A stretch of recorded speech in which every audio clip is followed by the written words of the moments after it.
disciplina, em que eu precisei me ausentar por conta da, da doença e do falecimento da minha mãe, por conta da Covid, mais uma vítima mais ou menos direta de tudo isso que nós estamos enfrentando. Tem sido, assim,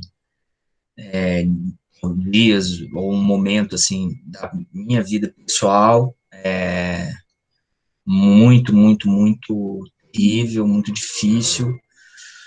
É uma dor que eu não queria que ninguém precisasse passar, que ninguém, não queria partilhar ela com ninguém, mas ao mesmo tempo eu também reconheço o imenso afeto, o imenso carinho que tenho recebido de tantos colegas, de tantos estudantes, de alunos da UFC, me senti muito abraçado pela comunidade da UFC nesse momento mais terrível da vida, e isso inclui vocês. Então eu agradeço muito a essa compreensão, esse afeto que foi direcionado para mim, e, e peço desculpas aí pelas consequências da disciplina, que a gente acabou não, isso tudo não tendo a possibilidade de desenvolver melhor o que eu gostaria de ter trabalhado, de ter puxado aqui com vocês.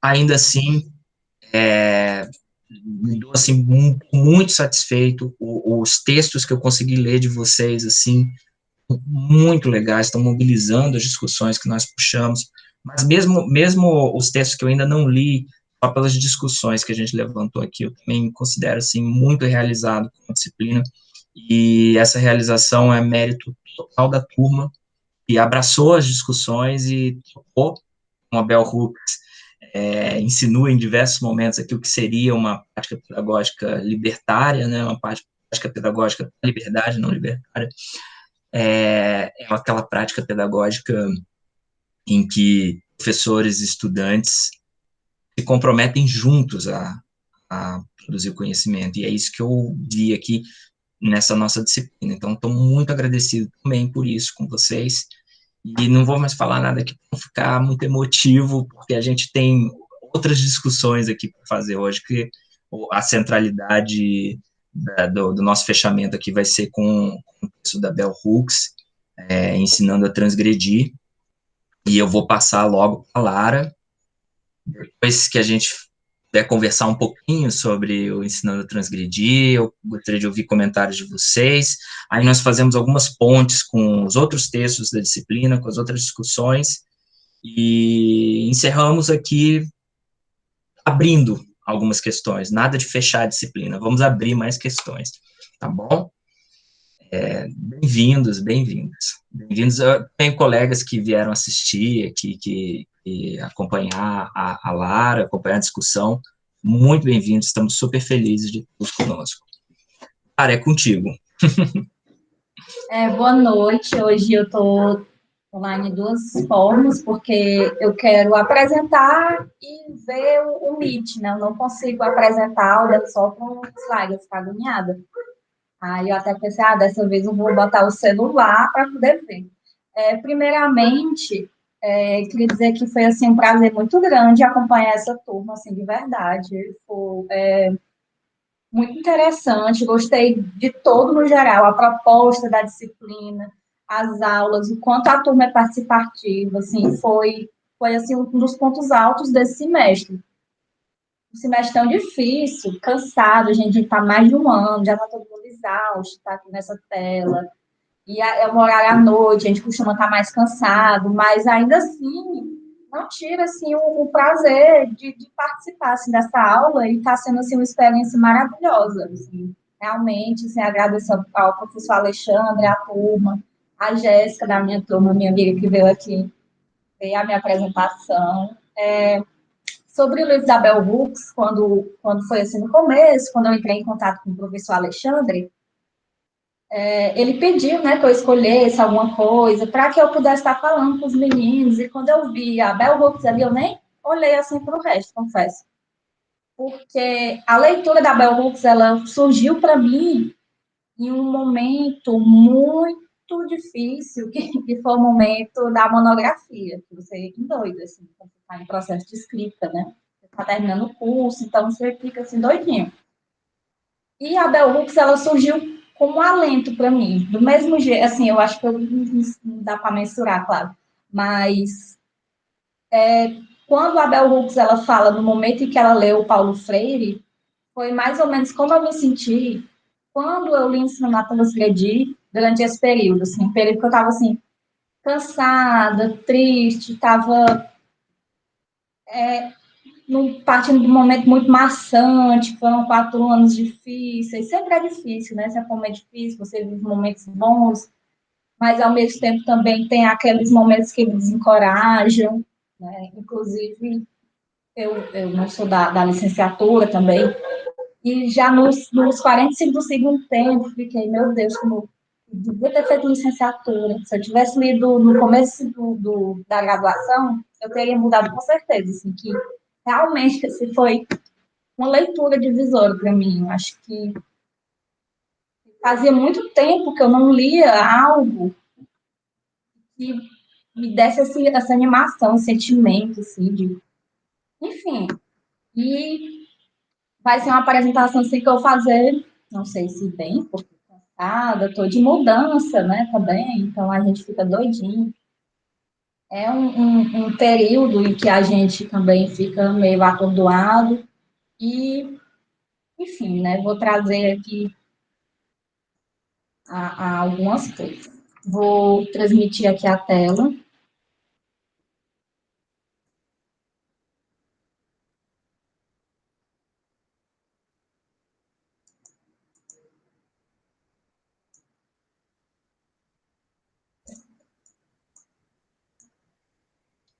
Ainda Deu certo? Tá dando certo? tá dando certo, sim.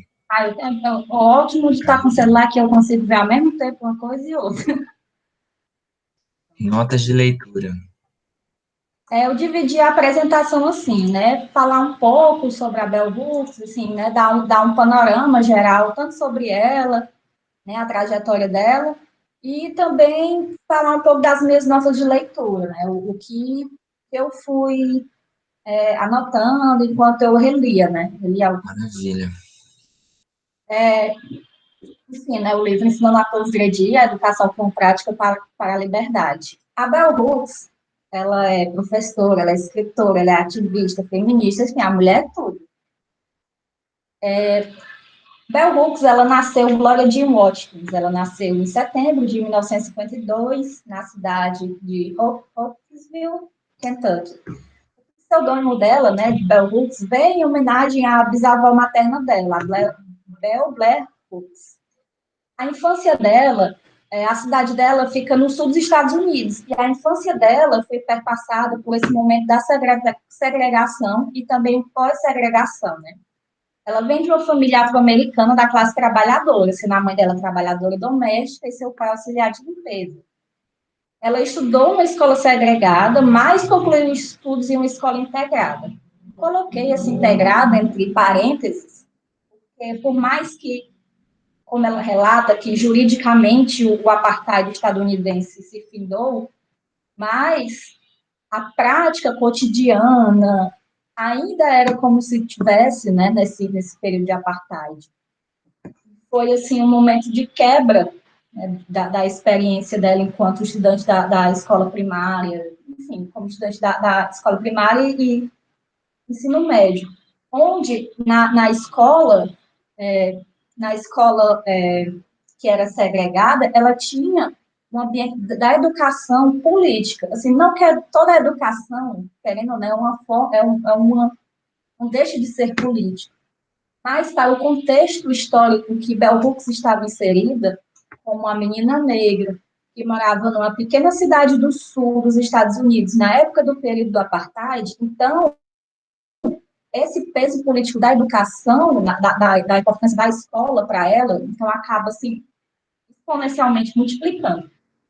Né? Que ela fala, inclusive, que ela teve essa experiência de uma pedagogia engajada, né? Que a professora dela não apenas estava lá naquele momento de sala de aula, mas que tinha essa integração com a família, com o cotidiano, as relações não estavam ligadas apenas no sentido reprodutor de conteúdos. E ela teve essa quebra quando foi para a escola integrada, né, que ela teve os professores e colegas brancos, né, que ela presenciou essa educação mais maçante, bancária, que ela presenciou também os resquícios desse apartheid, que ainda não, querendo ou não, por mais que juridicamente não tenha acabado, mas que ela ainda vivia as consequências dele diretamente. Ela se graduou em letras na Universidade de Stanford. Eu acho que enfim, confundi, eu acho que a data do mestrado da graduação. Mas em que ela se formou, né, o mestrado dela foi em letras pela Universidade de Wisconsin. E entre o mestrado e o doutorado, no livro mesmo ela fala que teve esse momento, assim, um espaço de tempo muito grande. Porque nesse espaço de tempo, ela já tinha uma ampla experiência como professora, escritora. Então, quando ela se doutorou-se, né, não sei nem se esse verbo existe, doutorar, se doutorou-se, mas ela já tinha essa ampla experiência como professora e escritora. Inclusive, a tese dela foi sobre a Toni Morrison. E a carreira docente dela, assim, se eu fosse falar também, geral, a carreira docente dela, assim, ia ser uma aula todinha, porque a mulher também já... A mulher faz tudo. Ela foi professora durante a década de 70, né? Ela foi professora de inglês e estudos étnicos da Universidade do Sul da Califórnia, e dos anos 80 para lá, ela já ensinou, assim, já lecionou em diversas universidades. E um ponto, assim, muito interessante também que ela vai falando na obra dela, é que ela teve a oportunidade tanto de ser professora em universidades de elite, que nos Estados Unidos são as universidades privadas, né? Tanto nas universidades que não são consideradas de elite, né? Que têm um menos prestígio social, que são as universidades públicas. E aqui é uma pequena linha do... Pequena não, né? Grande linha no tempo das publicações dela. Na verdade, é só um panorama, né? O Ensino na Transgredir fica aqui. Ela publicou originalmente em 1994. Porém, foi publicado aqui no Brasil já em 2000, não lembro exatamente, 2015, 2016. Eu sei que a edição que eu tenho é de 2019. Não sei se já teve, assim, se é uma reimpressão, não me atentei a esse detalhe. Então, já tem o quê? 27 anos que Ensinando a Transgredir foi publicado. Então, mais conhecido como a minha idade. E nos anos 2000, né, também, isso tudo foi nos anos 2000, todas as publicações dela. E eu ainda me restringi a colocar aqui só as publicações acadêmicas, porque, além disso, também ela tem experiência no campo audiovisual e também publicações de livros infantis. Eu trouxe as publicações dela porque achei, assim, para mostrar o contraste do que ela publicou e o que foi traduzido. Não sei se já teve mais traduções, mas como já tem de 2021, né? Então, quer dizer que essas foram as traduções para a língua portuguesa, e nem falo para o Brasil. Se eu não me engano, 2 dessa lista foram traduzidos em Lisboa, e falta o Ensino a Transgredir nessa lista. Mas, para você ver que o que a gente tem da Bell Hooks ainda é muito recente, muito pouco, e que mesmo com essa limitação, a gente, assim, já considera, assim, uma honra ter, né, esses livros dela traduzidos, apesar de que ver a discrepância do quão recente, né, ela foi trazida para a nossa língua. E aí, e o resto da apresentação vai ser minhas notas de leitura. Devido, assim, né, que nem o resto da turma, também estamos em fim de semestre. A gente também fica, né, nesse atribulado. Então, eu foquei em pegar capítulos que mais poderiam dialogar, né, com o que a gente viu aqui durante o semestre. Nesse caso, foi o capítulo 1, o 3 e o 10. Né? O 4 e o 10. Já na introdução, é uma das primeiras coisas que ela fala, né, um anseio da carreira. Ela morria de medo para a academia. Morria de medo de ser engessada na academia. Morria de medo de ser professora acadêmica, de que isso engessasse e que alienasse ela. E nessa introdução ela vai pincelando sobre a infância e a vida escolar, né? O que eu estava falando assim, durante a biografia dela. Como foi a experiência dela na escola segregada, na escola não segregada, e como foi a experiência, né, que ela traz muito na universidade, em que ela chegou e se deparou muito fortemente com o sistema da educação bancária, em que ela via a universidade apenas como mais uma reprodução de conhecimento mecânica, né? E que a leitura do Paulo Freire, naquele momento para ela, foi um alento, tal qual a leitura dela para mim foi, né? De que ela percebeu que já passou por um momento que ela teve uma escola, numa pedagogia engajada, ela se sentiu refrescada, de certo modo, e que mexeu com ela, tanto no sentido pessoal, como na formação dela como professora. E ela vai falar o que ela propõe no livro, que ela não vai propor um método, nem o que se deve fazer, e sim que os capítulos eles são divididos em ensaios, né, que ela vai escrever sobre a experiência dela como estudante, como professora, como mulher negra, ao mesmo tempo em que se dialoga teoricamente, né, sobre estudos sobre raça, o Paulo Freire, a teoria feminista, porque é uma coisa que ela se diz, né, muito, não sei se criticado, mas ao medo da crítica de não parecer séria ou científica o suficiente pelo modo de escrever, por falar sobre ela, a trajetória dela, como se for, né, humanamente se for na sua obra, né, como se não se separasse, né, como se fosse separada a teoria e a prática. E é algo que um dos capítulos que eu não trouxe para cá, mas em que ela vai falar que a teoria e a prática, uma sem a outra, não colam, uma sem a outra não se sustenta. E é justamente isso que ela acaba trazendo quando ela entrelaça a experiência dela com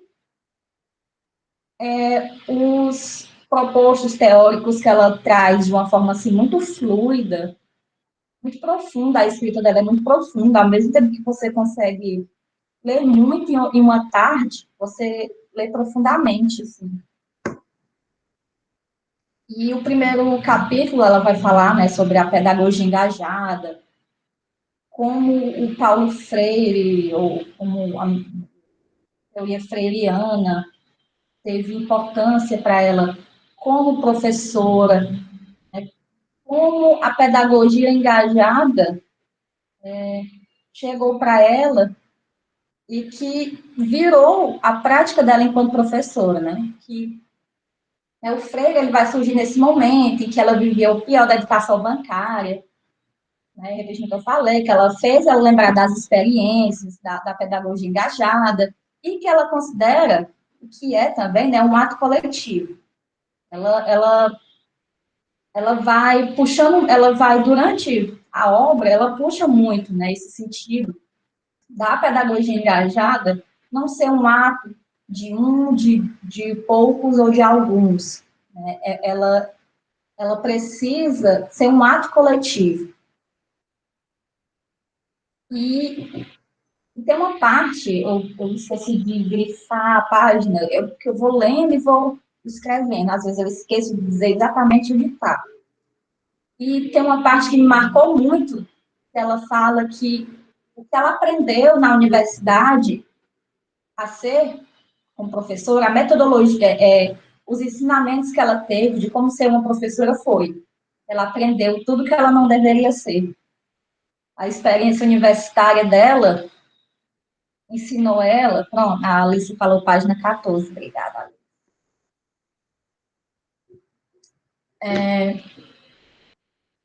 No capítulo 3, Abraçar a Mudança, É uma parte que eu acho bem interessante falar aqui, enquanto futura professora, talvez, o professor Alexandre, para a turma que imagino que sejam futuros professores, né?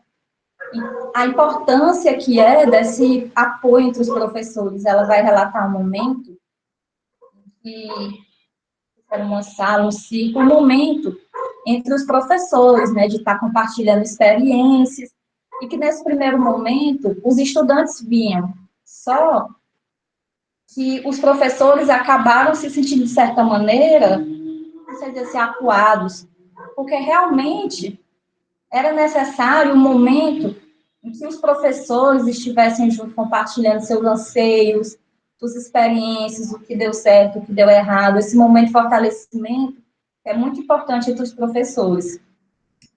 Não sei como é, eu acho que com os professores universitários é todo mundo muito separado, assim, pela minha percepção, né? Todo mundo no seu gabinete, uma panelinha aqui, outra acolá.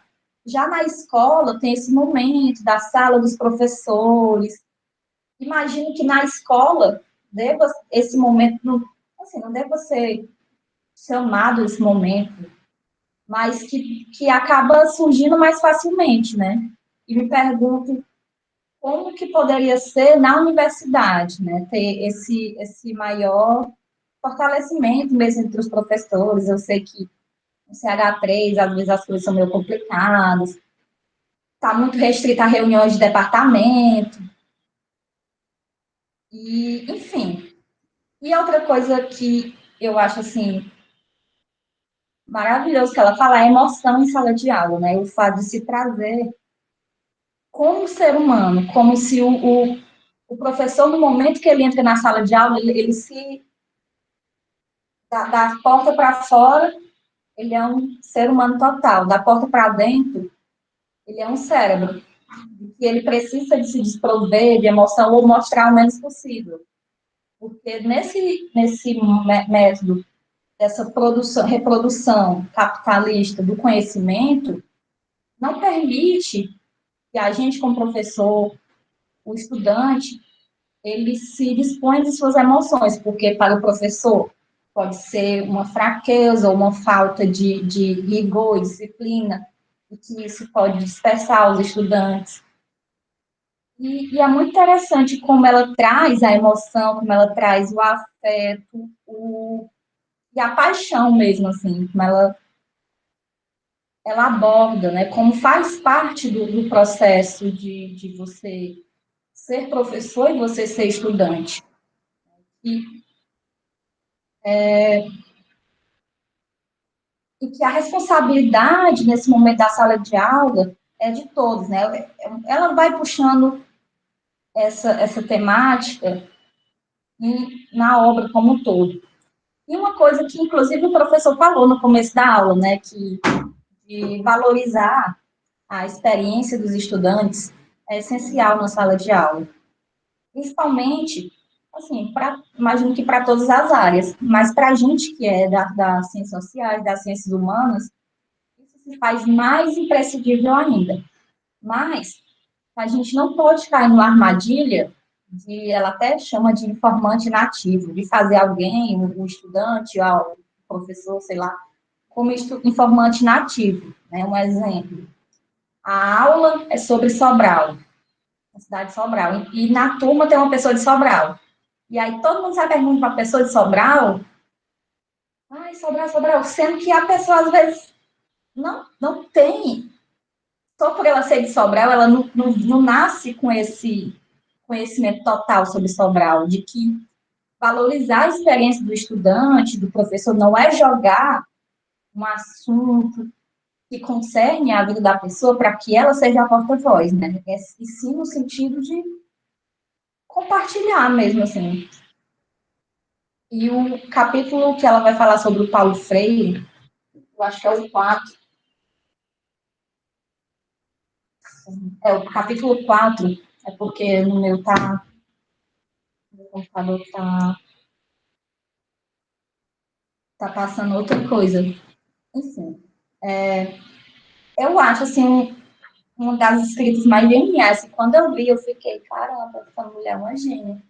Em que ela, a Gloria Watkins, o nome dela de nascimento, vai entrevistar a Bell Hooks, que é o pseudônimo dela. Então, ela vai entrevistar ela mesma, ao mesmo tempo em que ela vai perguntar, ela vai perguntar sobre o Paulo Freire, vai perguntar sobre a importância do Paulo Freire para a vida dela, como o Paulo Freire surgiu na vida dela, como ela dialoga também com as questões que a Bell Hooks, mesmo ela considerando o Paulo Freire o mentor dela, não significa que ela não reconheça as faltas e falhas dele enquanto homem branco. É um dos pontos mais interessantes, assim, que a Bell Hooks, a Glória pergunta para a Bell Hooks. Que ela reconhece, sim, que as obras, especialmente as mais recentes, não, desculpa, as primeiras, que tem esse discurso mais patriarcal, machista, sexista, e que ela reconhece, sim, e que mesmo ela reconhece, e que mesmo que ela considere que ela tenha o Paulo Freire com tamanha importância na vida dela, ela não vai deixar de o confrontar. Né? O que é essencial, porque se você tem um autor, um escritor, um professor como referência, você também, se você colocar ele no pedestal de que tudo que ele falou, disse, escreveu é santificado, você tanto desumaniza, né, o autor, e também como você acaba não superando, porque é muito interessante e é essencial na ciência que a gente propõe. Não deixar ir superando, é o processo do nosso construção de conhecimento. É essencial enquanto ela vai pegando Paulo Freire, ao mesmo tempo em que ela supera algumas coisas dele. E que, né, Pedagogia do Oprimido, por exemplo, foi um dos livros que primeiro que ela se identificou. Porque na Pedagogia do Oprimido, o Paulo Freire vai falar sobre os agricultores, e ela se vê enquanto moradora de uma cidade pequena, numa zona rural, e ela diz que, inclusive, ela fala que se identificou com a pedagogia do oprimido, até mesmo antes de algumas leituras da teoria feminista. E uma das coisas assim, que mais me chama a atenção, não sei se a tradução, vou ficar de olhar o original, mas é como ela se refere a ele apenas como Paulo. Na linguagem anglo-saxônica, as pessoas falam muito pelo nome e sobrenome. Se a gente tivesse assim numa aula nos Estados Unidos, na Inglaterra, provavelmente eu falaria senhor fulano pelo sobrenome, é tanto que a gente tem essa cultura mais intimista, de chamar pelo nome, lá não. E por isso é uma intimidade tão grande com a obra e com a vida e obra do Paulo Freire, assim, que ela vai se referindo a ele como Paulo, levando em consideração, né, o contexto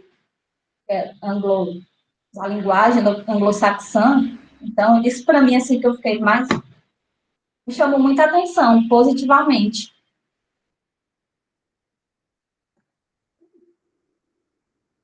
E o outro capítulo que eu achei, assim, interessantíssimo, se eu não me engano, eu acho que é o capítulo mais longo que tem, assim, no livro, mas que é um capítulo muito gostoso, como todos, né, muito gostoso de ler, que é um diálogo, dessa vez não é uma entrevista, é um diálogo em que ela vai conversar com um amigo e colega de profissão dela. Ele é professor de filosofia. E aí, nessa conversa, eles vão relatando experiências, diversas coisas e momentos, questões importantes com professores que se empenham em formular, em vivenciar essa pedagogia engajada. Eu, assim, depois de reler esse capítulo, eu considero, assim, ele é essencial para quem é professor, para quem pretende ser professor, que é uma conversa deles dois muito honesta, ao mesmo tempo que muito fluida, e que ela toca pontos bem, bem relatáveis. E aí eu peguei alguns pontos, assim, porque é um capítulo bem extenso, peguei alguns pontos que eu achei mais, assim, pertinentes para trazer para cá. O primeiro foi que a Bell Hooks acredita que o jeito dela de ensinar foi fundamentado por ela nunca ter querido ser acadêmica. Então, esse medo dela de ter esse engessamento acadêmico acabou com que ela rompesse com esse status quo do professor acadêmico, do pedestal. E sempre. Né? E um ponto muito interessante que o Ron vai falar é sobre a fama de Bell Hooks. Ele vai perguntar a ela, vai falar de que a fama às vezes atrapalha, né? Nesse sentido de que, com a notoriedade dela, imagino que as disciplinas dela, todo mundo ia querer fazer, as palestras, e que algumas pessoas não iam no sentido de engajar-se, mas sim para assistir. Ah, eu vi a aula da Bell Hooks, meninas na cadeira com a Bell Hooks, mas que perde esse sentido, né, da pedagogia engajada, né, esse extremismo. Assim, não é uma coisa que é culpa da Bell Hooks, mas que acaba também sendo da forma em que a gente mantém ou se dá essa produção capitalista mesmo de conhecimento. Você é publicado, você ganha notoriedade, você vira uma estrela, e você se sai do papel de professor. Não que a pessoa se saia, né, mas que até mesmo na vida acadêmica, essa produção, esse ensejo de reprodução capitalista das palavras, dos livros, esse mercado editorial, acaba por atrapalhar também o propósito do que o escritor faz. Lá mais para o começo do livro também, ela vai dizer que nas palestras dela, as pessoas ficam surpresas do jeito que ela fala com carinho, com afeto, sobre ela na sala de aula, sobre os estudantes dela, como se isso se separasse, a Bell Hooks escritora, a Bell Hooks professora. E algo também que eu já pincelei antes, né, de que o professor ele também é um corpo em escala, ele não é uma mente onisciente.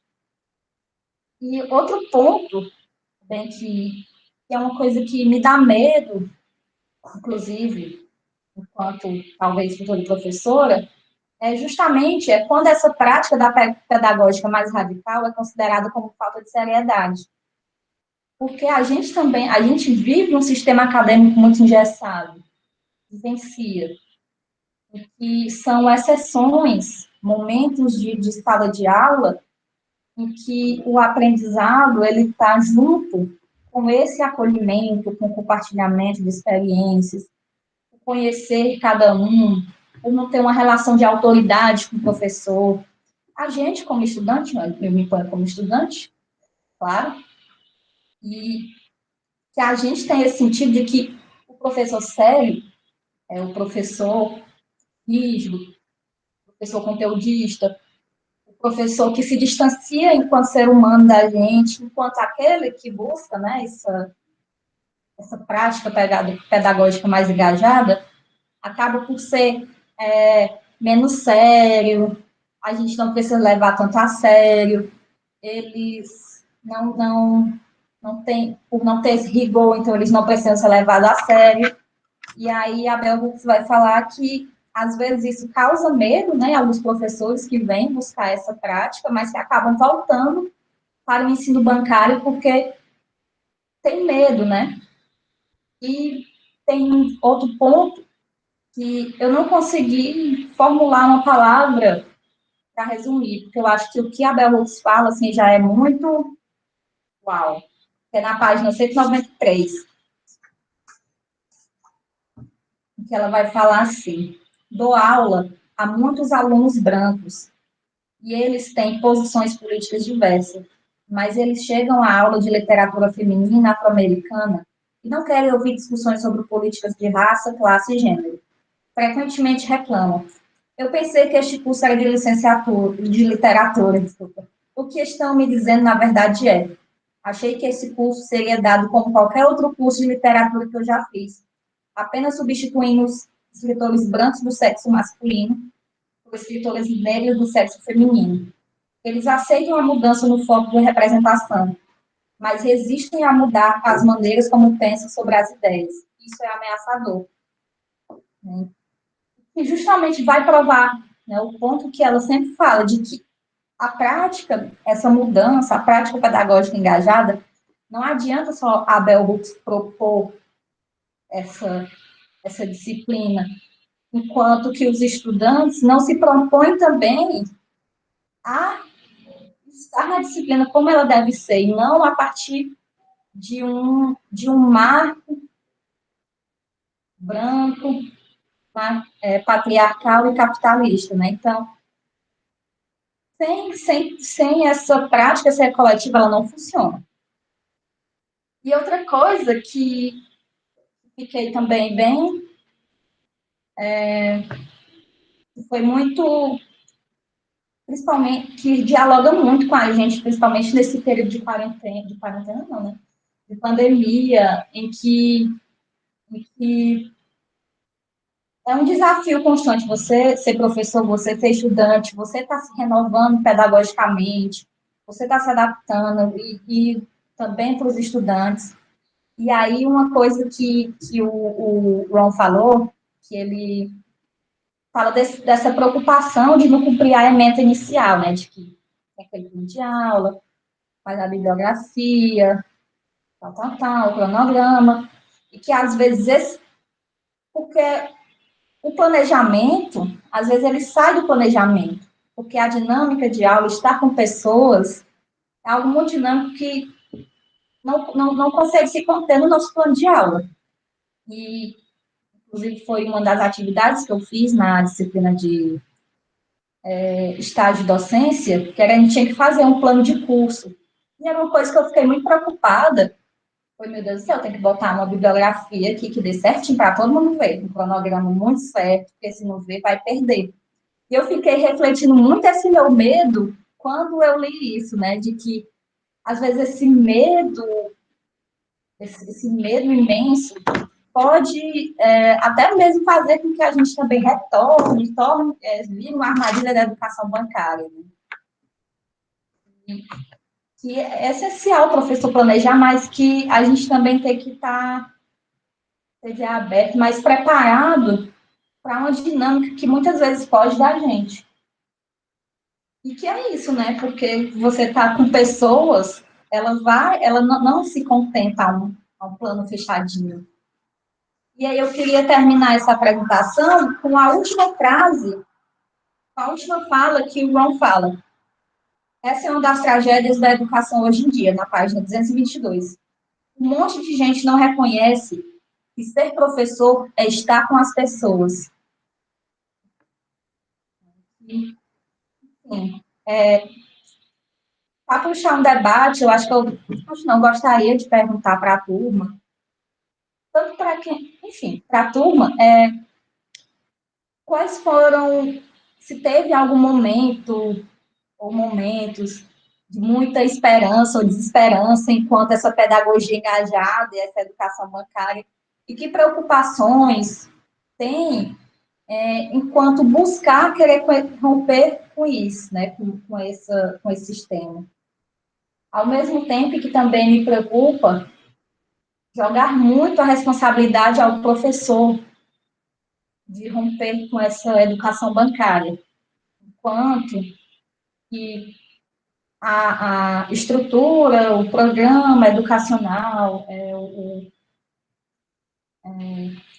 a secretaria de educação, todas as coisas que estão por trás do professor não mudam, porque às vezes não é uma questão de o professor não buscar, mas de que tem impedimentos materiais mesmo, materiais no sentido estrutural e no sentido de como a escola, a universidade é organizada e quais cobranças o professor tem e como isso, às vezes, ou muitas vezes, impede ele de estar buscando, né, romper com esse ensino engessado e buscar um ensino dialógico, engajado. Enfim, essas assim, as minhas eu lanço aí para vocês refletirem. É isso. Vou desligar aqui minha câmera do celular agora.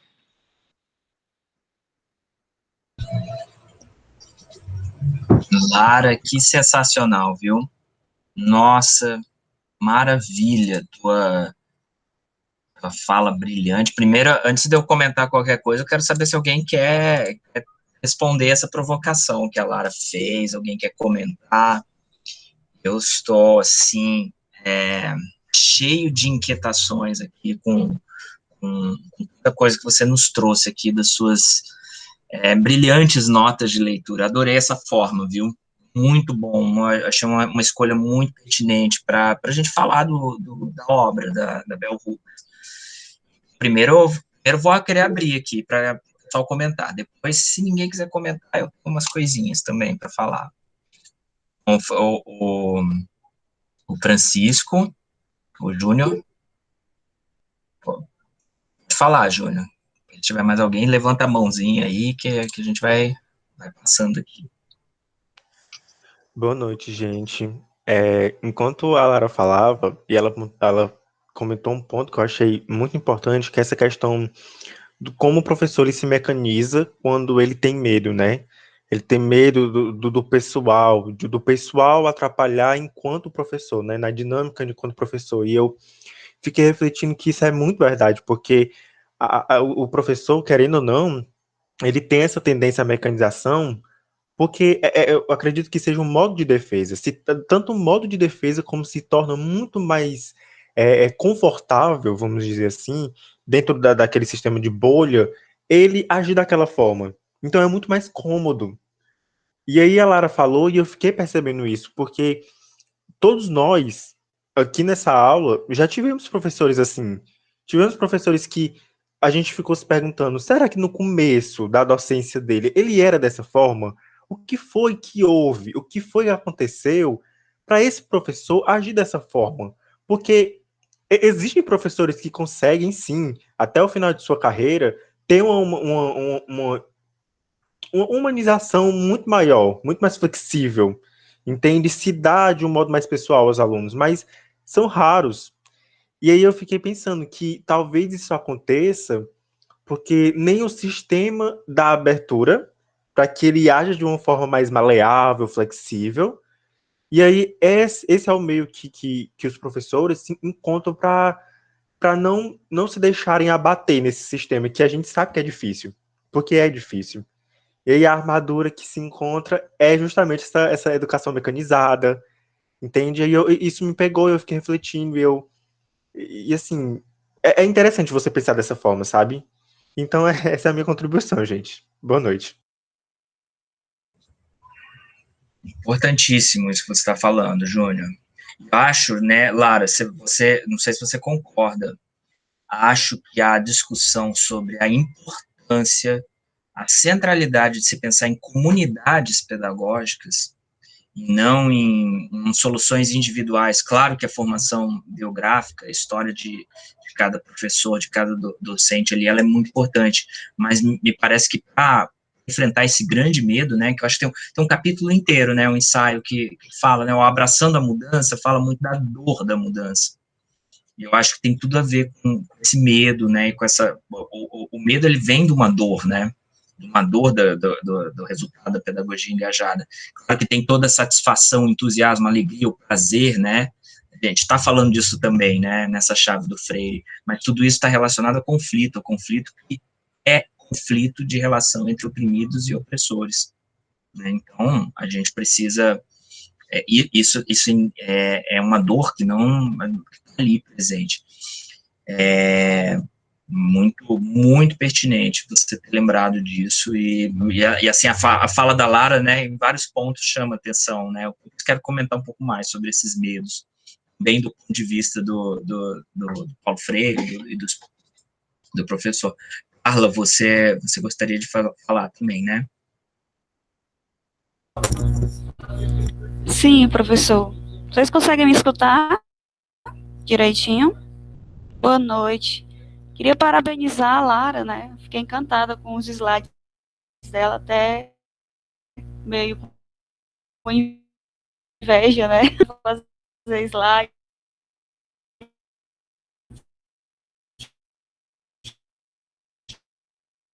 E aí o Júnior, Francisco Júnior, né? Tô vendo aqui o nome dele, me recordou da minha primeira experiência em 2014 como professora.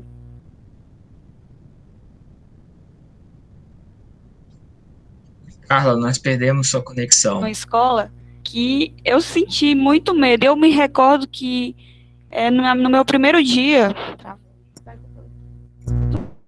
também um pouquinho. Melhorou para mim. Professor, estão conseguindo me escutar? Agora sim, agora sim. Pode continuar. Eu estava falando em 2014, na tua primeira experiência. Vou tentar entrar aqui pelo meu celular, porque o computador tá... Pronto. Deixa eu só... Pronto, fala aqui. Pronto. Sim, eu estou agora, não recordo o nome do rapaz. E aí, a minha primeira experiência, né, como professora, eu saí, eu digo, não, isso aqui não dá para mim, não. Chorei tanto, e eu me lembro que a professora Daniela, conversei com a professora Daniela e eu disse, professora, isso ali não dá para mim, não tenho emocional, não tenho condições de viver isso. E ela disse, Luana, você nasceu para ser professora. Aí foi essa frase da professora Daniela Nilin que eu, não, meninos, peraí, eu cheguei na escola com muito medo de tudo, medo de não saber. E foi assim, né, os primeiros dias de professora foram experiências de muito temor, né? E eu me recordo que, no primeiro momento, eu tive algo querendo fazer uma pedagogia engajada, mas que a coordenação não gostou, me chamou a atenção, e aí foi quando eu desabei mais ainda, digo, não, isso aqui não dá para mim, eu não posso ensinar, cadê a educação libertadora, né, dentro da sala de aula? Mas eu fui tentando me moldar a tudo isso, né, e a Helena, a Bell Hooks, eu me apaixonei por esse livro, ainda não terminei, estou lendo ele devagarzinho, porque eu vou grifando, né, achei muito legal essa maneira da Lara colocar aí as notas, e aí eu vou adotar isso também. Eu gosto muito de escrever, grifando, e tem uma parte, né, que ela cita na página 11, quando ela diz assim, eu adorava ser aluno, né, adorava aprender. A escola era o lugar do êxtase, do prazer e do perigo. Gente, me chamou tanta atenção essa, que eu até coloquei no meu status, né, todas eu vou grifando e vou colocando, essa educação para transgredir. E eu acho que, como professora, eu tento fazer isso. Não sei, eu me inspirei muito nela, assim. E hoje recebi uma mensagem de uma mãe, né, que ela disse assim, olha, Luana, estou saindo da escola, né, estou indo para outra agora, e ela disse, Luana, aí, muito emocionada, né, por eu estar saindo, queria que eu saísse, mas olha, eu me apaixonei pelas suas aulas. Eu digo, vale a senhora assistir as minhas aulas? Ela diz, assiste, porque a minha filha ela assiste aqui na cozinha, e aí eu fico fazendo o almoço, eu fico acompanhando. E ela citou assim na fala, Luana, sabe por que me inspira? Sabe por que eu gosto das suas aulas? Porque você passa uma emoção tão grande para a gente que está aqui do outro lado da telinha, que você contagia, né? A maneira de falar, meu Deus, eu nem sabia que eu estava fazendo isso, né? Porque eu acho que chegou uma fase assim da docência que eu acho que eu meio que, não sei, estava mecanizando. Coisa que me preocupa é essa mecanização do ensinar, né, do fazer docente. Eu sempre fico me questionando, assim, me indagando, meu Deus, será que essa aula foi legal? Ai, será que os alunos conseguiram aprender? Será que ficou, né, ali a sociologia para eles, assim, na essência, na vida? E eu sempre vou buscando me ressignificar. E a abertura dela me motivou muito a ser,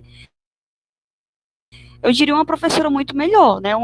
A trazer essa pedagogia engajada, mesmo nesse ensino remoto emergencial, que a gente sabe que é difícil, você engajar esse aluno tá ali com você, e ele tá ali com você não é só por ele estar ali presente, mas ele participar da aula, ele tá discutindo com você, e nas minhas aulas eu sempre busco isso, né, porque eu sempre digo, olha, muito mais importante do que vocês fazerem uma atividade é vocês estarem aqui comigo, participando, discutindo, né, e de fato fazendo a sociologia viva, né, a gente sabe que a sociologia é movimento. E aí eu grifei outras partes, mas vou deixar para outros colegas. Que maravilha, Luana, obrigado pelo depoimento, pelos comentários, né? A Gabi quer falar também, Gabriele, pode falar. Então, com a fala da Carla, né, ela falou sobre esse entusiasmo na hora da aula, me lembrou muito a parte da Bell Hooks, quando ela fala que esse entusiasmo, ele muitas vezes não vai chegar à universidade, porque é como se o entusiasmo, como eu posso dizer, esse entusiasmo, ele atrapalha a seriedade da ciência, né, do mundo acadêmico. E como isso muitas vezes vai fazer a gente se sentir, principalmente quem está na licenciatura, vai ficar, nossa, é assim que a gente vai ter que dar aula. Eu sei que a gente tem muitos professores, pelo menos no departamento de ciências sociais, eu acho que a gente tem uma certa sorte, porque professores como Alexandre, isso não é puxando saco, mas o Alexandre, o Williams, e dentre outros, eu acho que a gente tem uma sorte grande, assim, porque são pessoas muito compreensíveis, enfim, mas que tem uma didática muito boa. Mas esse entusiasmo, e aí fica que não chega à universidade, muitas vezes a gente não. Eu puxo saco mesmo. Ai, desculpa. Ele muitas vezes acaba atrapalhando a forma como a gente recebe esse conteúdo, né? E acaba desestimulando os estudantes. Era só isso mesmo que eu queria falar. E parabenizar também pela apresentação.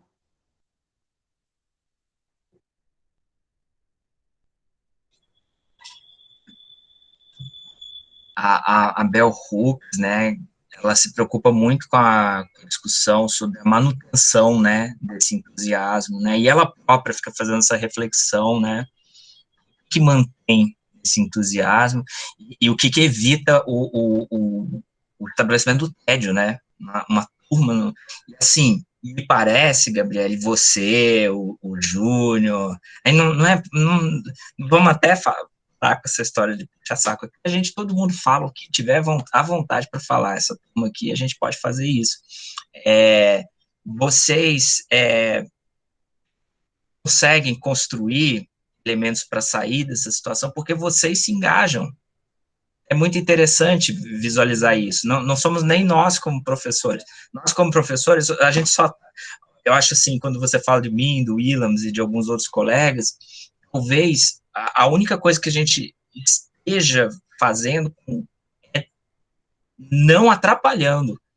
Eu acho que é só não atrapalhando isso que vocês, esse entusiasmo que vocês trazem das histórias próprias, né, do engajamento que vocês produziram, provavelmente fazendo uma semelhança aqui com a biografia da Bell Hooks, e como chegaram nas ciências sociais, né, provavelmente com esse prazer do aprender, né, o prazer do aprender, essa curiosidade epistemológica mesmo, né, da descoberta, assim, olha, estou fazendo ciências sociais, eu vou usar isso aqui para a realidade, para nomear a realidade, para potencializar a minha luta, meus projetos, da minha comunidade, da minha classe, da descoberta do gênero, assim, potencializar-se como sujeitos, né?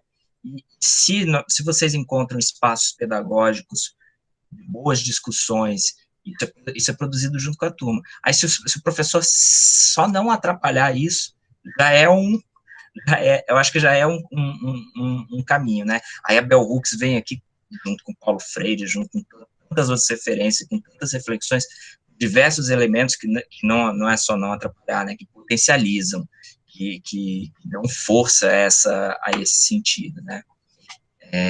Lara, desculpa, você que está com a mão levantada. Pode falar.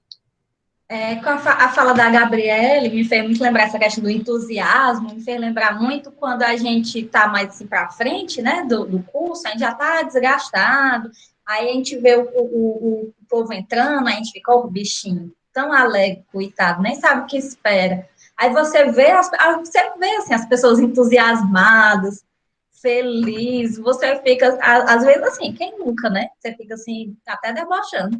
Ai, os pobres rei nem sabem o que espera, não sei o quê. Ai, não, não, não. Sendo que esse entusiasmo, assim, triste da gente que perdeu esse entusiasmo ao longo do curso, assim, que a gente está destruído, cansado, meio a ponto de achar estranho o entusiasmo de quem está entrando, né?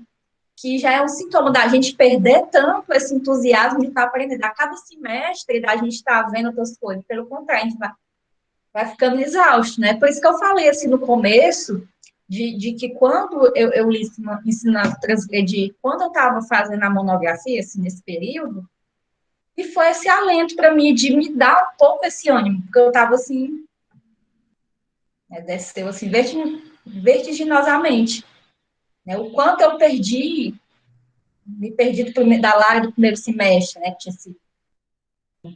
E que a gente, assim, no sentido geral, não só como professor, estudante, mas na prática universitária, o que a gente pode estar fazendo, ou pensando, ou reivindicando para que esse entusiasmo ele não vá morrendo, né? Que a universidade ela não vire esse espaço de adoecer. Por isso aí. Nossa, fundamental essa pergunta, né? Vamos pensar nisso. E que a gente precisa fazer para manter o entusiasmo, não deixar apagar o entusiasmo? Como estudante, como professor, como aprendentes, sempre, né? Independente da posição, se você está dando aula, se você está participando da aula enquanto estudante, o aprender, processo que se partilha, ambos ali, né? Nesse sentido, assim, a gente não se difere nesse momento. A Lara aqui que nos conduziu, né, a discussão, ela está aprendendo nesse momento igualmente, assim, com todos nós aqui, né? A Bárbara e a Carla, né? Ela estava com a mão levantada, e a Bárbara, e o... Não, desculpa, não é a Bárbara, é o Breno. Carla e Professor, se o Breno quiser logo falar, porque eu já falei, pode, aí viu? Pode ficar à vontade. você cede para ele, depois Não, ele à fala. vontade, pode falar.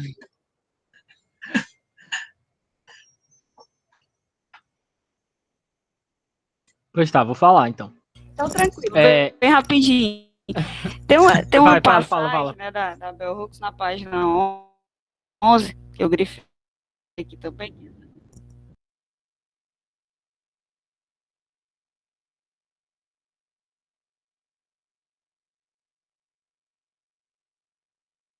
Carla, ficou sem microfone na página 11, caiu.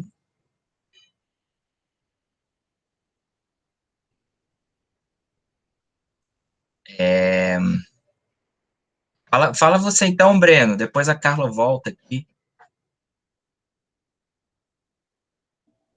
Tá bom, então, nesse caso, né?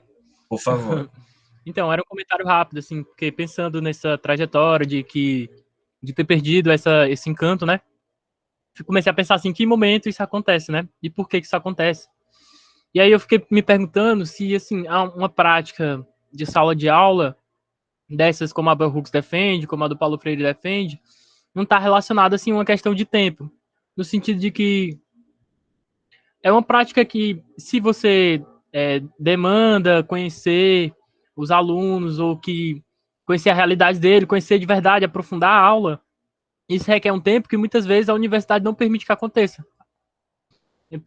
Seja porque o professor tem não sei quantas cadeiras para dar num dia, ou produzir artigos, etc. Seja porque o aluno também vai fazer essas cadeiras, tem que lidar com a bolsa, alguns têm que lidar com o emprego, etc.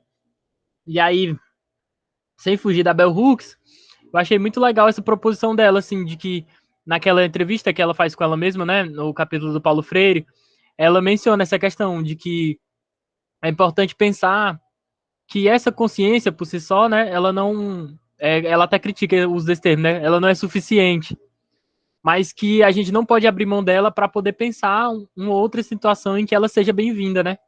E aí fiquei pensando sempre, né, durante a leitura do livro inteiro, essa questão assim de tentar pensar ao mesmo tempo na construção de uma consciência que constrói uma realidade que favorece uma consciência, né?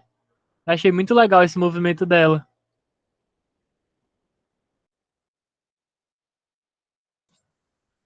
Com certeza, nossa, é isso mesmo, né?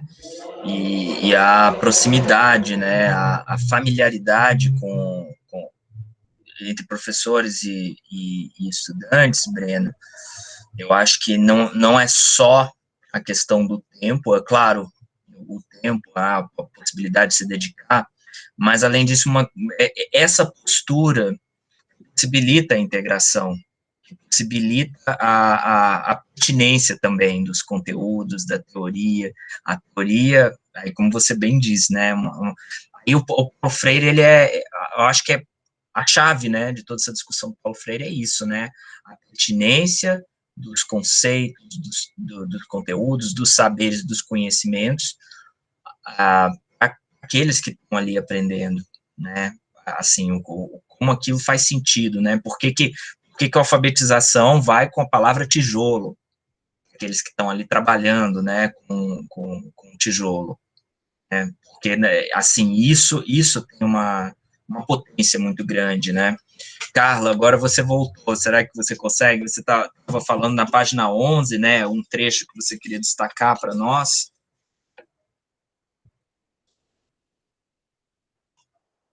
Sim, professor. Vou colocar aqui. Eu saí aqui do computador, entrei pelo celular.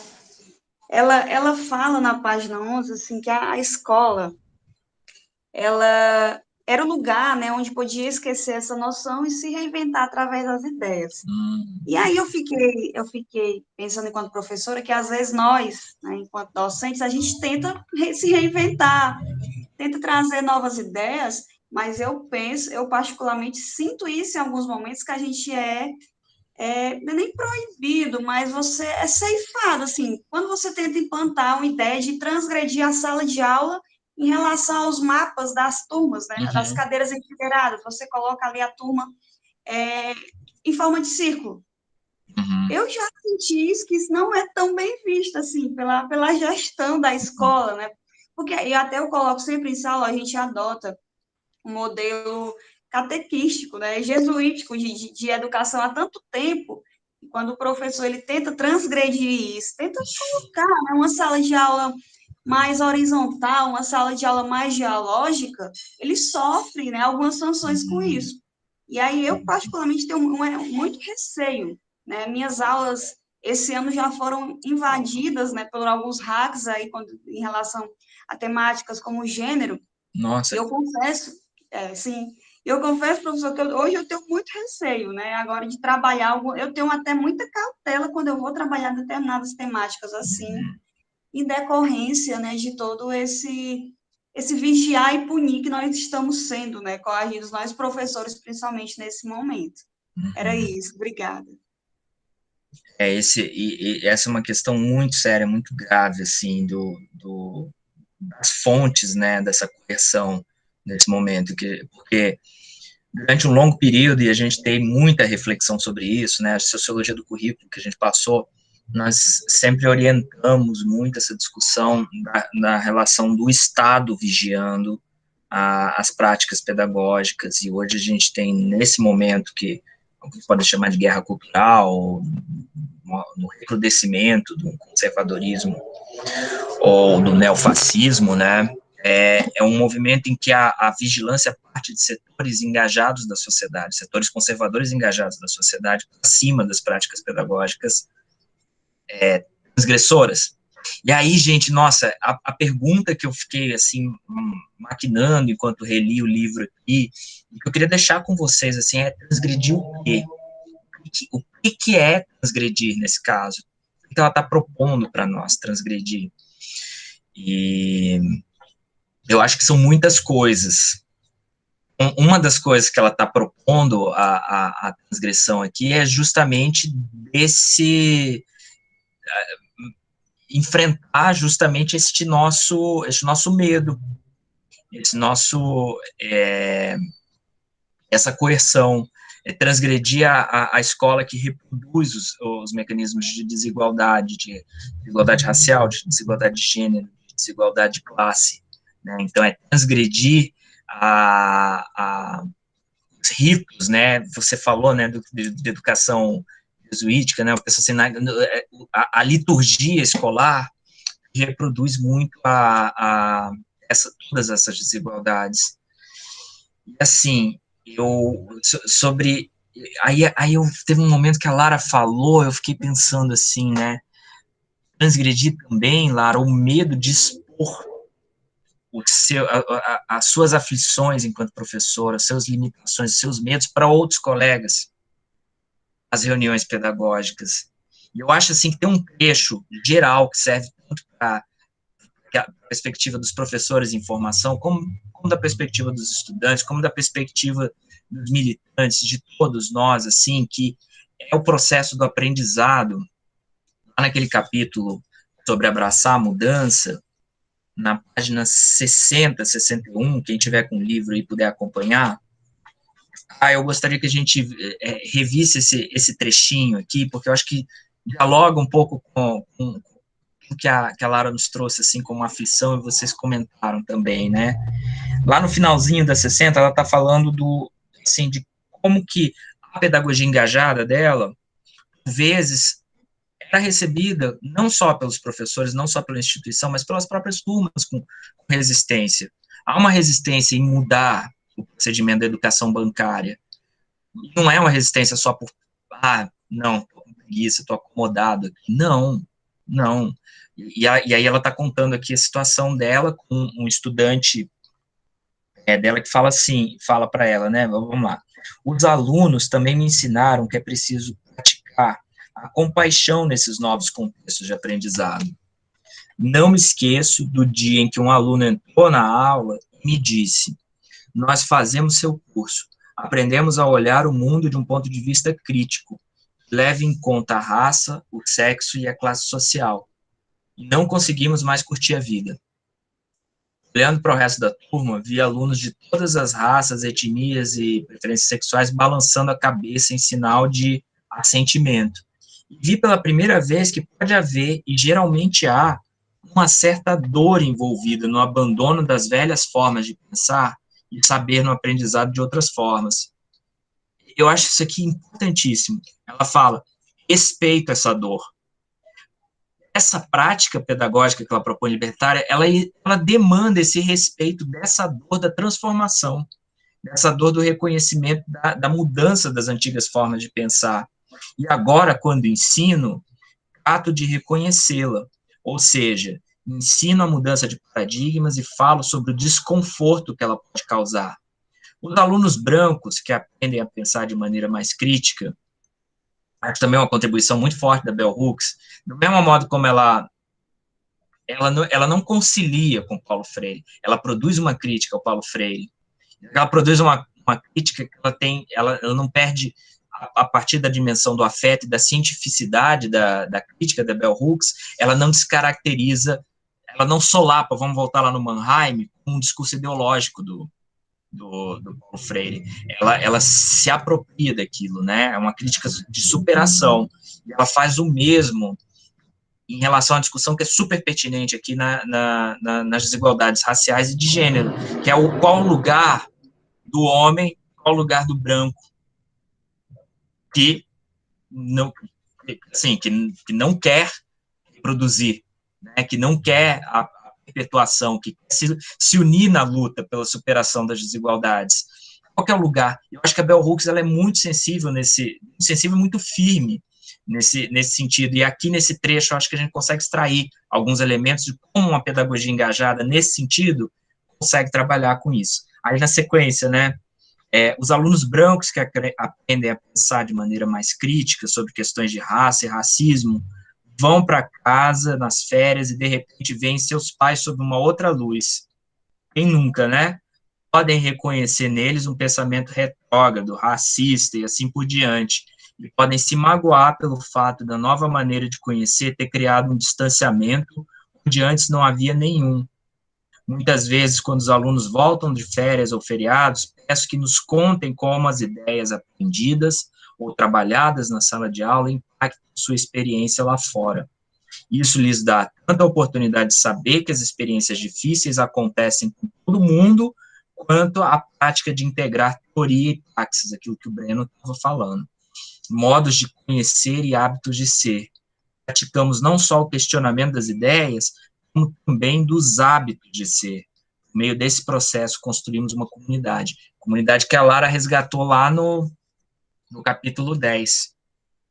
Eu acho esse trecho, assim, ele muito expressivo, né, dessas nossas inquietações, enquanto professores que querem trabalhar, querem mobilizar essas discussões, querem pensar em práticas libertadoras, né? Eu acho que aqui, né, Lara colocou muito bem para nós, né, essa questão excelente, o medo de ser depreciado quando mobilizamos uma prática engajada. Novamente, eu acho que esse medo, a forma da gente trabalhar com ele é justamente reconhecendo a dor da mudança, né, abraçar a mudança, saber que essa mudança, ela tem essas consequências, né, e aí requer coragem, né, é coragem de se expor, né, perder seu status, perder seu capital social, capital simbólico ali, né, junto com uma determinada instituição. Os professores, você vai mesmo falar disso, e é muito difícil, é muito tenso mesmo. Oi, Breno, pode falar. O que eu ia comentar, o senhor acabou já encaminhando aí no final dessa fala, acho que até pela relação, né, da temática, não tem como fugir, mas pensar nessa questão da dor, da transformação do lado do estudante, mas pensar que ela também acontece do lado do professor, né? Uhum. E que a Bell Hooks mesmo, ela ressalta essa questão quando ela menciona aqueles seminários que ela realizou com os professores e que eles se sentiram acuados e tal. E em outro momento, quando ela menciona essa questão, ela chega a falar que as pessoas esperam que a construção de uma diversidade, de um multiculturalismo, vai ser um arco-íris cheio de rosinhas, etc., né? E não é, na verdade, é um processo de conflito, etc. E muitas vezes, os professores, ao se depararem com essa situação, acabam recuando por medo e tal, e aí acabam não lidando com a questão da dor. O que me leva a lembrar de outra questão que ela também toca, que é sobre essa questão das trocas dos conteúdos, né? Que ela menciona que um aluno comenta que... Não, desculpa, ela menciona que alguns professores até aceitam trocar os conteúdos, né? Não alguns alunos, mas não trocam a forma. E parte da troca da forma é o medo também dessa dor, né? Porque eles até aceitam pensar um pouco, assim, um pouco fora da caixa, dentro do que eles acreditam ser fora da caixa, contanto que seja um processo pacífico e sem muitos conflitos, né? E aí a importância de não só aceitar essa dor do lado de quem está disposto a transformar, mas também do lado de quem está disposto a ensinar, de respeitar a dor, né? De entender que esse processo não é uma coisa que acontece da noite para o dia, ou que essas pessoas podem mudar a consciência de uma hora para outra, e que se elas não fazem isso, elas são completamente pessoas desprezíveis, e todas essas questões, né? Acho muito interessante a perspectiva dela. Com certeza. Nossa, Breno, você mencionou um ponto, eu tinha até anotado aqui, se ninguém falasse, eu queria que alguém comentasse um pouco sobre isso, que é justamente essa crítica a essa perspectiva muito romantizada do multiculturalismo, né? Na verdade, ela até menciona aqui, usando o Peter McLaren, né, para fazer a ponte sobre como essa perspectiva de multiculturalismo como algo muito harmônico, em que todos vão se conciliar ali do mero reconhecimento imediato do valor da diferença, ele é um multiculturalismo, é uma perspectiva multiculturalismo conservador e liberal, e não dá conta de uma realidade escolar, não dá conta da realidade, você somente é preciso produzir para muito além disso, né? É preciso engajar, e é preciso reconhecer que isso vai passar pelo conflito. E eu acho muito legal que em nenhum momento aqui ela está negando o conflito. Ela só tem, assim, um modo de compreender que no conflito nós aprendemos também. Nossa tendência é a tendência escolar, e isso é super complicado de trabalhar, né, gente? Porque vejam vocês, o que é a escola moderna? Assim, além de escola nova, escola tradicional, o que é escola moderna? A escola moderna, ela surge no contexto de formação das nações modernas. Então, ela é aquilo que o Durkheim nos descreve, né? Assim, o grande projeto de escola moderna é o projeto de socialização, homogeneização de seres sociais. Então, a palavra-chave aqui não é conflito. A palavra-chave é harmonia, é coesão. Só que essa coesão, essa harmonia, elas vêm com um pacotão embutido da reprodução, né, que depois Bourdieu discute tão bem, né, no próprio livro A Reprodução, mas em outras várias obras sobre educação. E aí a Bell Hooks, vamos voltar um pouquinho lá na biografia dela, porque quando ela menciona, eu acho isso aqui também bem forte, sabe? E eu acho que mexe muito com toda a perspectiva dela. Paulo Freire, né, que ela fala bastante, tem o professor vietnamita, né, o monge budista, né, vietnamita, mas tem as várias figuras docentes da primeira infância dela, que você mencionou, Lara, que a vida dela, né, o período em que ela era estudante na escola segregada, foi um período que ela experimentou a pedagogia libertadora. Ela experimentou a pedagogia engajada porque era aquela comunidade que trabalhava com conhecimento para a própria comunidade, aquele conhecimento que serviria a enfrentar aquele mundo. E quando ocorre o rompimento da segregação oficial, e ela vai para uma escola mista, na escola mista, aí ela sofre, aí ela sente o que é a educação, a suposta educação homogênea que a gente vê aqui desde o começo da disciplina, e vocês estão vendo em várias outras referências nas ciências sociais, ela não existe enquanto ela se pretende, ela existe enquanto, de fato, um fenômeno ideológico, né, de inculcação de cultura dominante. E aí, nisso, sim, a reprodução do racismo, né, uma educação racista, uma educação patriarcal, uma educação burguesa, enfim. É isso que ela encontra na escola mista, uma escola mista que... E é sensacional essa história dentro da escola mista, eu acho que isso tudo está influenciando na vida da Bell Hooks, porque quando as escolas se unificam, de negros e brancos, não são só os alunos negros que passam a estudar na escola dos brancos, né? Alguns professores da escola dos negros também vão para a escola, então tem uma tensão ali entre professores, então é uma coisa muito... É uma tensão institucional. E uma tensão institucional que eu fico pensando muito, como que a gente está vivenciando isso no Brasil recente, a partir das políticas de ação afirmativa e da ampliação do ensino superior, a abertura do ensino superior para camadas cada vez mais populosas e abrangentes do Brasil. Então, a gente vê a chegada na universidade, vocês lembram da discussão das cotas raciais, das cotas para a escola pública, como isso provocou no Brasil também uma resposta agressiva, né? E a gente vê também diversos resultados, né? Aquele Kentucky do sul dos Estados Unidos, lembrando que o sul dos Estados Unidos tem inúmeras semelhanças, das mais desprezíveis com o Brasil, né? Com o Brasil colônia, enfim. Então, a gente vê uma reação conservadora mais violenta, você vê um recrudescimento do racismo naquele primeiro momento, e a gente vê algo muito semelhante, assim, um espelho aqui no Brasil, em relação a essas discussões. Fica mais difícil, mas ao mesmo tempo que fica mais difícil, também se reflete mais sobre o tema, se pensa mais, e eu acho que a própria Bell Hooks, ela acaba sendo sujeito nesse processo, né, ela acaba se engajando, né, nessas discussões por conta dessa tensão da biografia dela também, né. desse período de dessegregação que foi pior. Isso parece bem forte na fala dela, né? E outra coisa que eu achei muito legal, daqueles capítulos iniciais, Lara, o fato dela não queria ser professora. Não queria, não, isso não.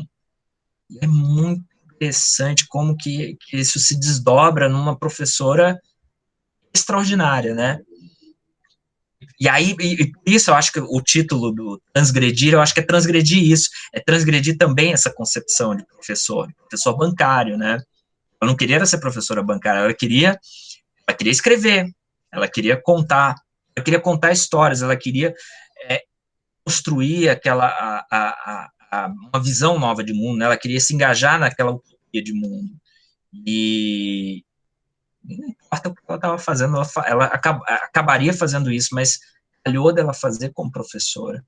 Então, a transgressão ali fazia parte daquele sujeito, né? Eu fiquei pensando um bocado nisso, né? E aí, naquela pergunta, né, que fico maquinando aqui com vocês. Transgredir o quê? O que ela está propondo transgredir? Eu acho, né, gente, que encerrar nossas discussões aqui com a Bell Hooks, muitos porquês disso, mas eu encontro um deles, talvez aqui na página 31, quando ela, mencionando ali a relação dela com Paulo Freire, ela diz assim, ó, quando conheci o Paulo Freire, fiquei ansiosa para saber se seu estilo de ensino incorporava as práticas pedagógicas que ele descrevia com tanta eloquência na obra. E lá no capítulo 4 é o tempo inteiro ela fazendo essa própria provocação, mas ele cumpre o que ele está falando aí, ele cumpre o que ele está prometendo, mas ela faz essa pergunta a si mesma, muito legal isso, né, Lara? Porque ela criou uma personagem que é uma autorreflexão, ali, uma autocrítica, né? Por que você está incorporando um cara que propõe várias coisas legais, mas ao mesmo tempo ele é um homem, ele é branco, ele fala como um homem branco, né? Ele reproduz. E aí ela está o tempo inteiro se espezinhando, né? Mas e aí? No curto período em que estudei com ele, fui profundamente tocado por sua presença, pelo modo com que sua maneira de ensinar exemplificava sua teoria pedagógica. Nem todos os estudantes interessados em Freire tiveram a mesma experiência. Minha experiência com ele me devolveu a fé na educação libertadora. Eu nunca quisera abandonar a convicção de que é possível dar aula sem reforçar os sistemas de dominação existentes. Acho que isso aqui é a chave, né? Porque ela não desiste da ideia de que é possível dar aula sem forçar, sem reforçar, sem reproduzir os sistemas de dominação existente. E aí ela fala para si própria, né, precisava ter certeza de que os professores não têm de ser tiranos na sala de aula. E não tem, né? Ela mostra aqui de diversos modos que não é isso, né? Não é essa tirania que constitui a eficácia pedagógica, não a eficácia pedagógica no sentido do Bourdieu, mas assim, a própria produção do conhecimento, o aprendizado, né? Lá na última página, eu acho que ela confirma isso, chamando atenção, aí não para o papel do professor, mas para a importância da sala de aula, da turma, né? Ela chama atenção, ó, a academia não é o paraíso, a escola também não, né? Mas o aprendizado é um lugar onde o paraíso pode ser criado.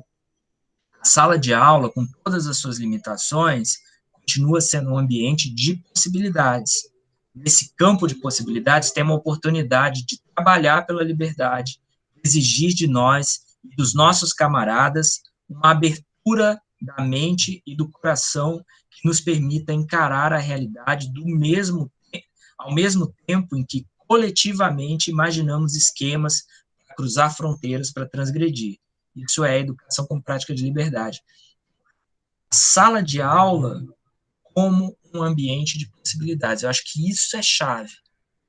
Todas as discussões que a gente veio fazendo aqui, né, com todas as questões complicadas, né, do processo educacional, do processo de produção, circulação de ideias via instituição educacional, acho que chamar a atenção da Bell Hooks, trazer a Bell Hooks para a discussão, no final, é essa possibilidade, né, essa lufada que a Lara falou de entusiasmo. Olha, vamos pensar, porque tem caminhos aqui, né? Eu tinha selecionado uns trechinhos aqui também do destaque, para falar da relação dela com o Paulo Freire.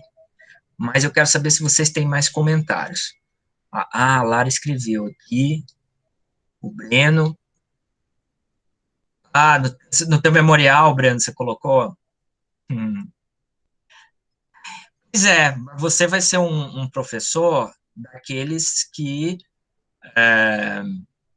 produz conhecimento com as suas turmas. Não vai jamais ser um professor tirano que chega lá, que ela fala, né, um professor que é uma mente onisciente. É um corpo ali junto com seus estudantes, e esse é o melhor, pelo menos da concepção que eu conheço, assim, que eu tenho observado os colegas, que eu vejo, que eu admiro, são os professores, não vou dizer os melhores professores, são os professores que fazem os trabalhos mais necessários, os professores mais indispensáveis, mais imprescindíveis para o que a gente vive hoje. Esse anseio de se socializar o conhecimento, se produzir o conhecimento de forma mais ampla.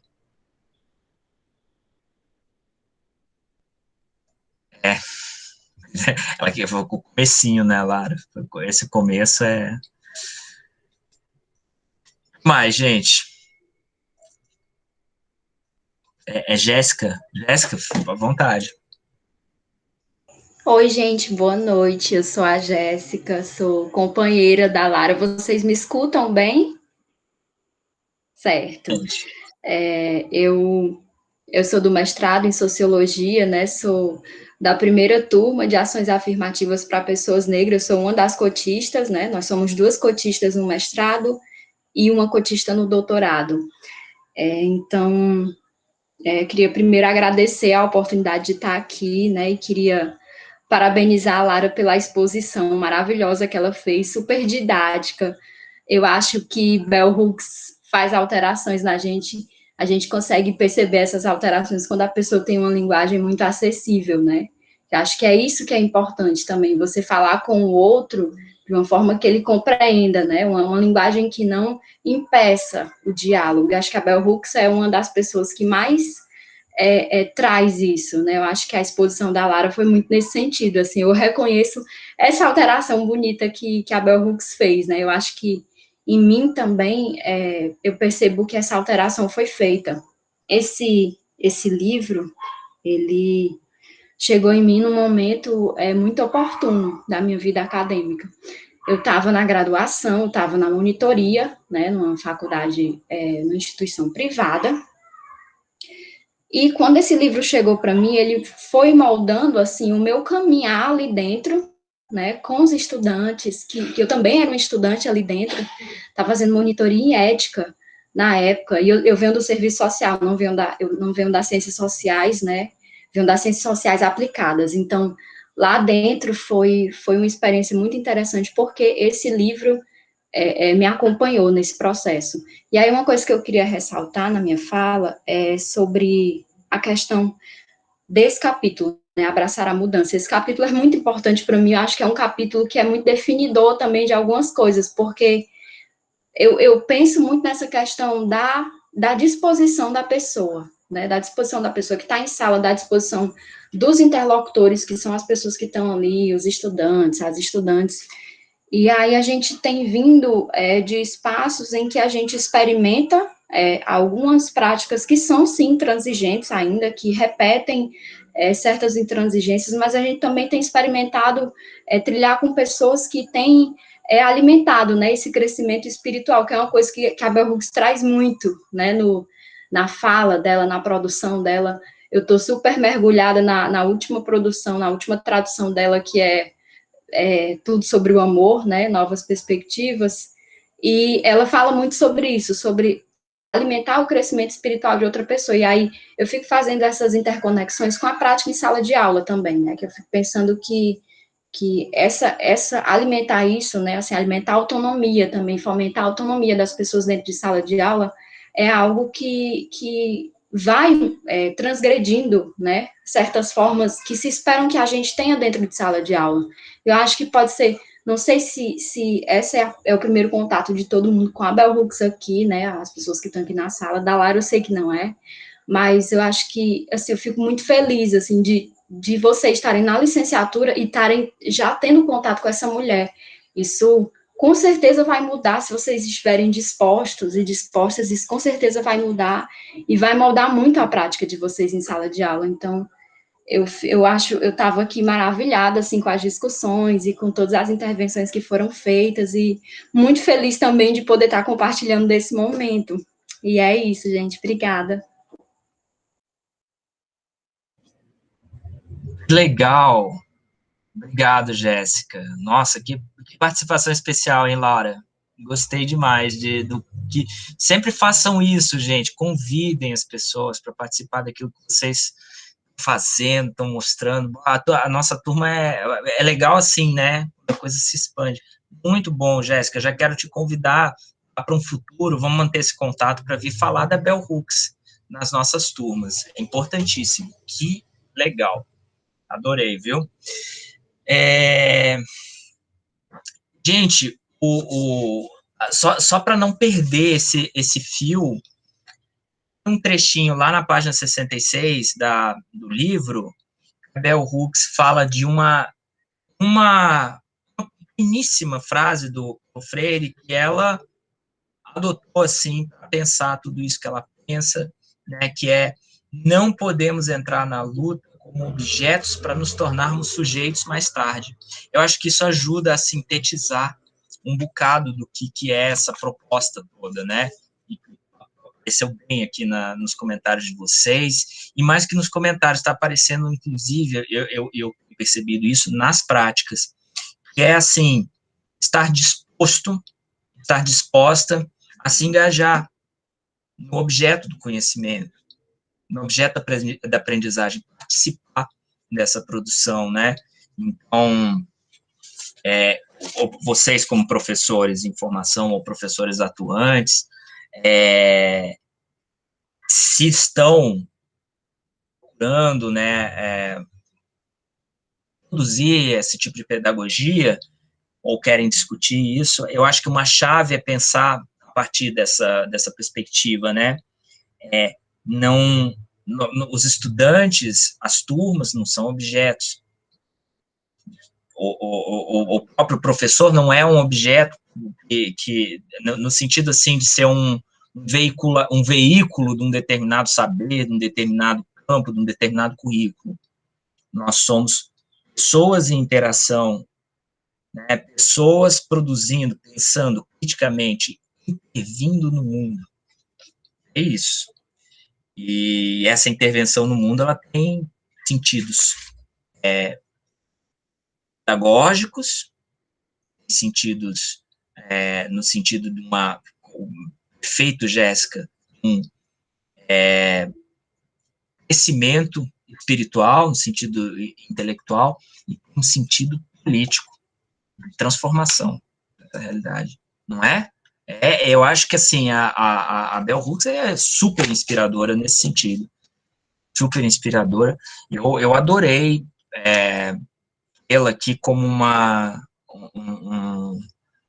nossa fonte final. E eu fiquei lembrando hoje, estava até conversando com a minha companheira aqui, no comecinho, um pouco antes da gente entrar na aula, ela lembrou, no começo da nossa disciplina, nós iniciamos as nossas discussões aqui, um trechinho do livro do doutorado. Vocês lembram disso? Lá no primeiro dia da disciplina, um trechinho que a gente leu junto aqui, de uma das personagens, a Belonisa, que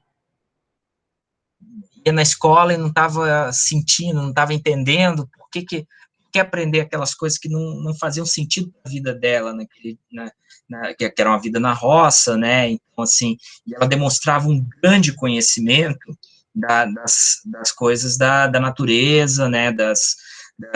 Dos ciclos, da própria vida comunitária ali, assim, com uma profundidade, com uma grande sabedoria, e toda aquela sabedoria não fazia o menor sentido na escola, como a escola não fazia o menor sentido para ela. Aí a gente vê, aí eu acho que a gente fez uma passagem, né, um salto, quase que parecia um salto muito distante, mas agora parece que faz mais sentido. Vamos lá para o Mannheim, na sociologia do conhecimento, nos anos 30, pensar o que é como é que o conhecimento é produzido e circula em sociedade a partir dos grupos, a partir de uma perspectiva ideológica, de uma perspectiva utópica, existe uma ideologia maior, né? Então, como que se constitui isso, né, na sua produção e na sua circulação? E do Mannheim nós fomos caminhando para discutir se existem conhecimentos utópicos ideológicos, se existem conhecimentos com vieses, né? Como é que nós podemos pensá-los nos currículos, nas escolas, como é que isso chega nas escolas? Então, o Forcan nos ajudou bem a fazer essa discussão, aí o Júnior, o Breno trouxeram muitas discussões, depois nós passamos pela Alice Casimiro Lopes, né? O filme, eu acho que o filme... ele não estava no planejamento inicial. Olha lá, Lara, você comentou, né, daquilo de a gente constrói um programa, mas de repente esse programa caminha para outros lados. Tem que deixar rolar, não tem jeito. Porque assim, a gente precisa transgredir também essa marra, né, do nosso próprio programa, quando, por exemplo, a gente percebe uma contribuição que foi construída ali numa aula, ou algo que você pode ter programado também no sentido que não ia dar muito certo. Eu estava percebendo ali também, olha, o Mannheim aqui tá meio árido. Uma próxima vez que a gente for trabalhar essa disciplina, assim, seria muito legal poder conversar com vocês, se alguém de vocês ainda estiver por aqui, vocês poderiam ser monitores na disciplina, e pensar também essa programação. De repente começa com filme, ou de repente vamos ler a Bell Hooks no começo. Não, acho que a Bell Hooks ficou legal mesmo para encerrar a discussão. Então, esse caminhar foi um caminhar que tinha um currículo, tinha um planejamento, tinha tudo um estudo para isso, né? Mas ele só faz sentido, ele só fez sentido a partir da interação da turma, da recepção, da resposta, da transformação. Muitas vezes, assim, o Breno foi um dos caras que participou bastante aqui, né? Ele falava, olha, eu estou percebendo aqui a presença dos clássicos, né? Mas tem sempre essa tensão aqui, essa crítica, e agora eu já estou pensando assim, como que eu vou incorporar o Frantz Fanon, né? Que vocês pensaram, identificaram em outras disciplinas, vários outros textos que vocês trouxeram também, externos, que a gente pode ir juntando aqui. Então, eu acho que a disciplina vai ficando melhor, ela vai sendo construída, o conhecimento vai sendo construído nesse processo. Então, é um esboço, é uma tentativa de fazer, não mais, assim, não chega a ser uma pedagogia engajada, não, tá muito longe disso ainda, mas, assim, é uma tentativa de construir uma comunidade pedagógica, assim, a partir de uma turma. E isso é uma tentativa que a gente pode se esforçar. E eu acho que vocês, enquanto professores, vão fazer isso de modo muito brilhante. O que vocês vêm demonstrando aqui, isso vai ser... Eu quero estar perto só para testemunhar, para aprender, para observar e para trazer para a sala de aula também, né? Para trazer isso nessa nossa discussão da formação docente. É uma cadeira que ela é mista, né, tanto para o bacharelado quanto para a licenciatura, mas ela tem essa ênfase para a licenciatura, para a formação docente. Eu espero poder retomá-la no sócio, no mestrado profissional também, com alguns outros cortes, né, de texto, mas tentar reproduzir lá com outras pessoas, com outros professores, e, sabe, assim, a gente continua construindo juntos, né. Faltaram 3 discussões, assim, que seriam importantes se a gente conseguisse dar conta. Discussão sobre o dispositivo pedagógico, a recontextualização pedagógica, que é presente na teoria do Bernstein, na sociologia do currículo, e a discussão sobre a transposição didática, que aparece muito nos textos, nas pesquisas sobre ensino, sobre currículo, e o que a gente tinha programado para a semana passada, passada, a discussão dos textos sobre, já na escola, dos sujeitos, dos corpos, das juventudes, da interação, né? As pedagogias da sexualidade, a juventude, né? A discussão da Guacira Lopes, da Guacira Louro, né? E do Juarez Dairel. Então, mas os textos todos estão lá de referência. Eu vou deixar pronto no Google Classroom, vocês podem acessar, vocês podem contribuir, vocês podem comentar, sempre que vocês quiserem. Então, assim, não é um encerramento, assim, a disciplina fica aberta para vocês sempre contribuírem, vocês fizeram, foi uma primeira experiência também, e eu acho que foi, nossa, para mim foi proveitosa demais, eu estou, assim, encantado com as participações de vocês, com as contribuições, quando vocês se dispuseram a serem os comentadores dos textos, foi muito legal, e hoje a gente fechou com chave de ouro com a Lara, que foi nossa estagiária docente, mas, assim, foi muito legal também tua participação, Lara, Luana também, nossa, vocês duas que vieram, a Analice aqui também, e vieram participar da disciplina, e vocês, assim, ora como contribuindo como professoras, como colegas que estão trabalhando diversas referências, ora, sim, se engajando como estudantes interessadas, né, participando com perguntas, com questões, com colocações, assim, fizeram da disciplina uma disciplina muito mais rica do que ela poderia ser no início. Então, agradeço muito a participação de vocês. Para mim, fica de lição para mim, mas eu já vinha com esse pensamento. Agora, eu espero que vocês também incorporem nas práticas pedagógicas de vocês, assim, que a contribuição de outros colegas participando da disciplina, ela pode ser muito benéfica, né? A gente abrir nossas turmas, abrir nossos caminhos, a gente constrói junto, né? E, assim, é muito legal isso. Eu agradeço muito.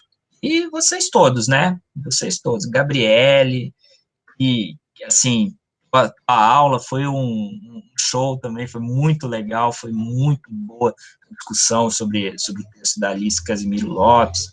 O Punk chegou um pouquinho atrasado, mas se integrou também. A Analice, que não pôde estar nas aulas, mas sempre comentando, sempre participando, sempre interagindo. Não vou falar de cada um de vocês, a Renata também está sempre aí, o Júnior, enfim, foi muito legal. Agradeço demais mesmo, cada um de vocês. Semana que vem eu entrego até semana que vem eu entrego as notas todas, já publico lá no SIGA. Não se preocupem com elas, de vocês todos que participaram e que entregaram os textos, está todo mundo muito mais que aprovado, né? Se eu pudesse, a nota, ela está em segundo plano nessa nossa discussão aqui nas disciplinas. Depois de tudo que a gente falou, não tem muito cabimento ficar falando de avaliação, de nota, né? Então, vocês estão todos, assim, eu só tenho a agradecer. Enfim, já falei demais aqui. Eu acho que eu tô com saudade de falar, né? Que eu passei 2 semanas aí bem quietinho. Agora voltou. Lara, você quer comentar alguma coisa aí no final, pela discussão, pela presença, agradecer a tua companheira que veio participar, eu achei isso muito legal, nossa, muito bacana mesmo. Não, só queria agradecer de novo, né, no começo, que quando eu fui procurar, né, disciplinas para acompanhar, fui ler emendas, ler os planos, eu falei, isso aqui parece muito bom. E foi melhor do que eu esperava, né? Porque, além da sua didática muito boa, Alexandre, assim, você arrasou. A turma também participa muito. E era uma coisa que eu estava comentando com uma amiga minha, que eu estava comentando assim, só quem fica com a câmera ligada é o professor, mas não, a gente não sente, assim, não faz essa falta, porque a turma participa, a turma comenta. Então, assim, foi uma das coisas que me encantou muito, esse momento de muita participação, muita contribuição, assim, o ponto alto dessa disciplina, além do tópico que ela traz, né, e as suas aulas, Alexandre, enfim. Então, eu acho que está sendo muito proveitoso, assim, fiquei muito grata de ter escolhido ela, assim, foi uma ótima escolha. E espero estar com você de novo, Alexandre. Qualquer coisa aí, me convide, assim, já pode contar comigo se eu tiver tempo, claro. Eu Se eu vou. tiver... Eu vou sim, eu vou sim. Fiquei Quero super contar com animada, vocês. assim. Essa turma me deu, assim, um up, assim, muito bom. E é isso. Perfeito, Lara. Logo, logo quero ver você também dando aula nas universidades aqui, na UFC, quem sabe, né? Colega aí, no futuro, próximo. Vocês todos. Quero nas escolas, nas universidades, a gente continuar nessa rede aqui de colegas, professores inspiradores. Legal, gente. Boa noite, boas férias, tá? Descansem, se protejam, estejam bem com seus entes queridos, muito cuidado, valorizem aí suas vidas e as vidas dos seus próximos, tá bom? Grande abraço, um grande prazer